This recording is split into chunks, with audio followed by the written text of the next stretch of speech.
పేర్లను తెలియజేసే పదాన్ని నామవాచకం అంటారు.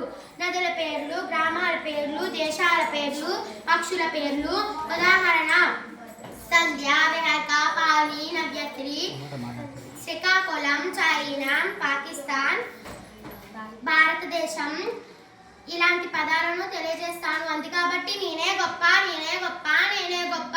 ఆ పక్కని బడాయి నీకంటే నేనే గొప్ప, ఎందుకంటే నా పేరు సర్వనామం. నామవాచకాన్ని బదులుగా వాడబడే పదాలను సర్వనామం అంటారు.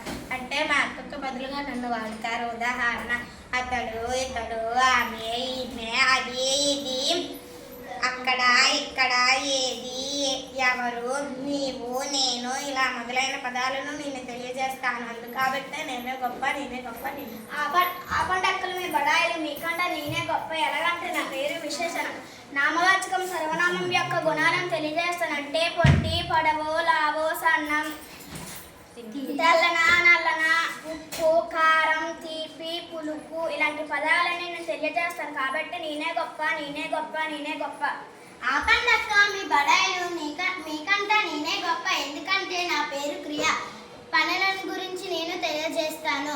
రాసారా, చదివారా, తిన్నారా, పడుకున్నారా, ఆటలు ఆడారా, నాట్యం చేసారా, ఇలాంటి పదాలను నేను తెలియజేస్తాను. అందుకాబట్టే నేనే గొప్ప, నేనే గొప్ప, నేనే గొప్ప. ఆపండక్కలు మీ బడాయిలు ఆపండక్క మీకంటే నేనే గొప్ప, ఎందుకంటే నా పేరు అవ్యాయం. లింగ, వచన, విభక్తులు లేని పదాలు అవ్యాయం అంటారు. ఆహా, ఓహో, అయ్యో, కుయ్యో, అవ్రా, ఓసి, ఓయి, ఓహో, బల్లి, బల్లి, బాపురే.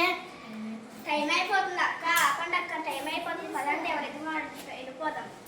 నా పేరు నామవాచకం, నేను మా ఇంటికి వెళ్ళిపోతున్నాను. బాయ్. నా పేరు సర్వనామం, నేను మా ఇంటికి వెళ్ళిపోతున్నాను. బాయ్. నా పేరు విశేషం, మా ఇంటికి నేను వెళ్ళిపోతాను. బాయ్. నా పేరు క్రియ, నేను మా ఇంటికి వెళ్ళిపోతున్నాను. బాయ్. నా పేరు అవ్యాయం, నేను మా ఇంటికి